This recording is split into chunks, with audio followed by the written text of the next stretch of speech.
Če dovoljte, bi šel jaz popile, da bom večkrat bližje vas, vi pa isto poslušajte, ne?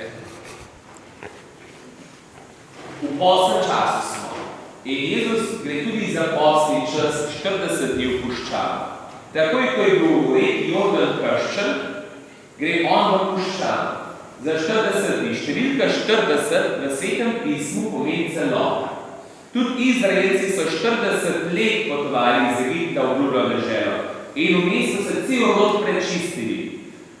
40 dni je padal dež, ko je bil vesoljni potop.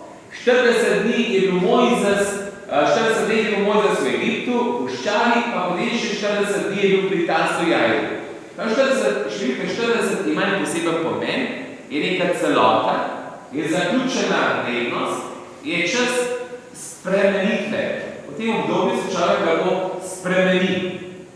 Druga stvar, puščava. Puščava je kraj smrti. V puščavi ni življenja. V puščavi ti ne moraš preživeti, brez da bi se uprl na vodo in na hrano. Pravijo, da je naše življenje kot ena puščava, ki se moraš nujno, če želiš priti v večje življenje, upirati na Boga, na bližnjega in na to, da si veren, na svojo vero. Prav, naše življenje brez prijateljev je puščava, naše življenje brez vere je puščava, naše življenje brez Boga je puščava, naše življenje brez Tamaša je tudi lahko puščava. In hudič ga izkuša. Hudič zares obstaja.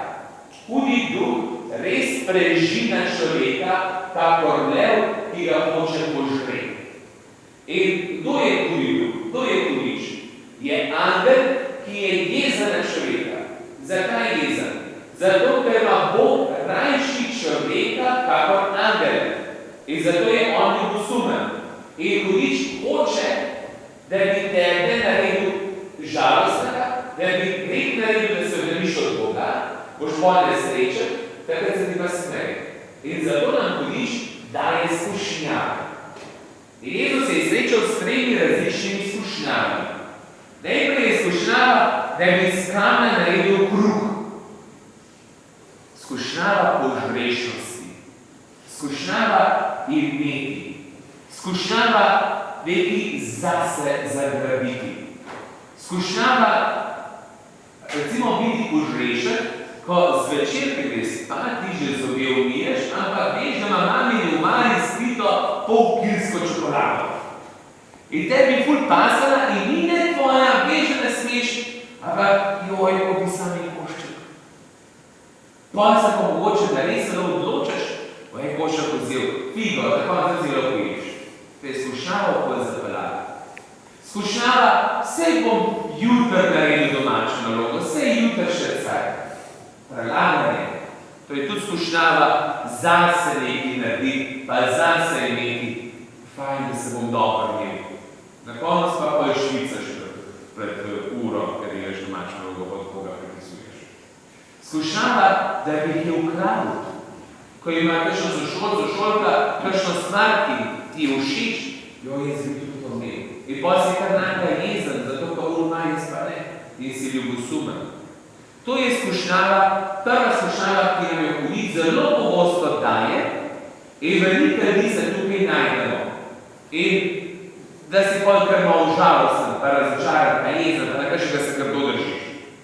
Druga skušnjava, hudič odvede Jezusa na eno goro in mu reče, veš hudiče, zelo si, če si Božji sin. Normalno je Jezus Božji sin. Hudič postavlja dvome. Tudi Adam pa Evi, ki je pokazal ti zdravo, je dal dvom. Ne, a je res Bog rekel, da od tega drevesa ne smeta jesti? Bog je rekel, da lahko vse drevesa pojesta, samo tega ne. In postavil dvom na laž. Hudič je laž. On bo ves čas ti lagal. On bo kar nekaj ti še prešepotal, te v laž te vrača. In naslednja skušnjava je oblast. Slava in oblast. Slava je prazna slava. Slava je pesek po oči. In slava je nekaj najbolj zahtevnega, kar se ti v življenju zgodi. Da je kdo, ki hoče biti sama na silo, dela na umnosti in mnogokrat za tega tudi greši. Ko začneš ti slaviti nekaj drugega kot Boga, ko začneš ti slaviti sebe in svoje telo, ko začneš ti slaviti, materialne zadeve. Slava, zato da boš druge ponižal, je greh. No in je hudič rekel, če boš mene častil, ti bo dal vse kraljestva in boš ti glava. Mi smo povabili, da služimo. Seveda so med nami tudi voditelji, ampak tudi voditelji so v službi služenja. Skavti, niste zato, da se hvalili, ampak da bomo služili svetu. In tretja skušnjava je hudič rekel, je vzodek, da dol se vrstite v oku je. Gre za to, da preizkušaš Gospoda, da ga izzivaš, da se vedaš močnejšega, kot v resnici si. Jezus, Bog, ni tam en men v službi, ki bo plesal to, kot jaz rekel. Bog, jaz sem v službi Bogu. In ne preizkušaj Gospoda pomeni, ne izzivaj in ne tikaj tja, kjer te lahko kaj zakrati.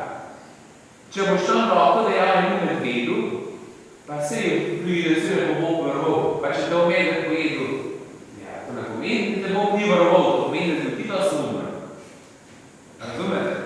Če veš, da ne smeš hoditi po robu, te lahko padeš, pa čeprav je tam opozorilo, pa boš rekel, da se me bo Bog vrvol, pa ti padeš, pa jokaš. Sam si kriv. Razumete? Ne preizkušaj, ne izzivaj. Ne preizkušaj Gospoda. In za konec, današnja evangelija nam pokaže par taktik, kako se lahko izognemo, da nas ne bi hudič obdalo. Prva taktika je, nikoli se skušnjavo ne pogovarjaj. Skušnjavo se nikaj ne pogovarjaj. Če boš imel skušnjavo, da bom jutra naredil domačo nalogo, ti to izbrizgavo, kar takoj se loti.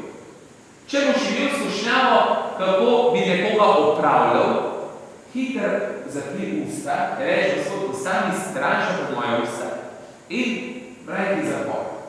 Če boš imel skušnjavo, da bi se ti izzaval, a pa da bi ukradil, hiter začni razmišljati kaj lepega, pa skavtsko molitev z mojim, pa hodi naprej. Hudiča vedno hoče nekaj postaviti, ampak ti moraš biti pametnejši. Jezus se s hudičem ni nikoli pogovarjal. Če bo je odgovoril svetopisanske besede. Človek ne živi samo od kruha, ampak vsake besede, ki prihaja iz Božjih ust, potem je preizkušaj Gospoda svojega Boga in Gospodu edinemu služi. Tudi mi lahko upravljamo svetopisanske besede. Recimo, če vas bo fej strah, če so tako izgubili, reč, Gospod je moj pastir, nič mi ne manjka. Ali pa recimo, če boš bil lačen, zakaj kadila mi prinesite, Gospod, ti varuješ svoje otroke. In zika okej, vedno v molitvi. Naslednja stvar pa še to, lenota, to je tudi ena skušnjava. Če boš len, te bo hudič zaposlil z grešnimi stvarmi. Zato se mi zdi kot skavti, da se znamo zmeri zaposliti, da znamo zmeri nekaj najdeti. Vsaka igra s prijateljem je veliko boljša, kakor biti len in bluzi pred telefonom na računalniku. Je to vedno veliko boljše. Sam se zaposel, če rečemo pa hodil. Še boš vprašanje? A imate vsi posna akcijo? 40 dni, kaj brez srkari, ja, ne dobro. A poli šparete srkarije, pa poli za veliko noče se požrete? Ali... Ako, drugače še reč, če brez srkari, na takomu drugu da srkarijo.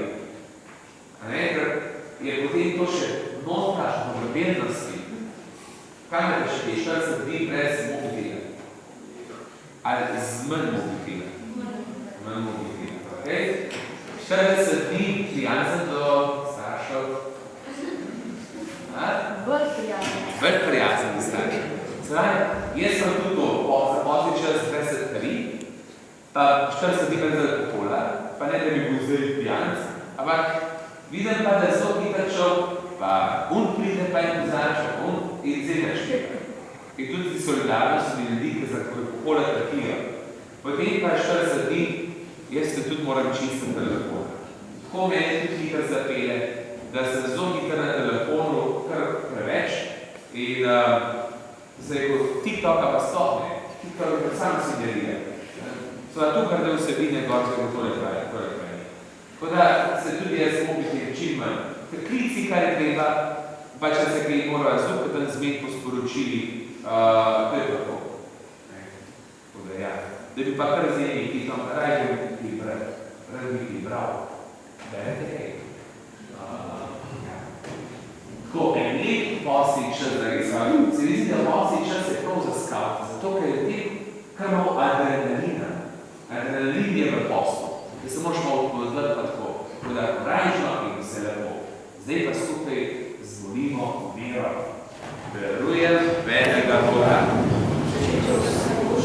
Stvariti nebesne zemlje, Srnini, ki nebitni stvari, in enega Gospoda Jezusa Kristusa, edino rojenega Sina Božjega, ki je začeta rojen pred vsemi veki, in je Bog od Boga, luč od luči, pravi Bog od pravega Boga, rojen neustvarjen, enega bistva z očetom, in je po njemu vse ustvarjeno, ki je zaradi nas ljudi in zaradi našega zavričanja prišel iz nebes in se vresil po svetem duhu, znali device in postal človek, bil tudi križan za nas, pod Poncem Pilatom je trpel in bil grob položen in tretji dan je od mrtvih stal, čuvanjem pisma in je šel nebesa, sedi na desnici očetovi in bo spet prišel slavi sodi žive in mrtve in njegovemu kraljestvu ne bo konca. In v svetega duha, Gospoda, ki oživlja, ki izhaja iz očeta in sina, ki ga z očetom in sinom molimo in slavimo, ki govori po prorokih in v eno sveto katoliško in apostolsko cerkev, znava meni krst odpuščanja grehov in pričakuje stajanja mrtvih in življenja v prihodnem veku. Amen. V skupnih prošnjah, ki jih imate, prosimo nebeškega očeta.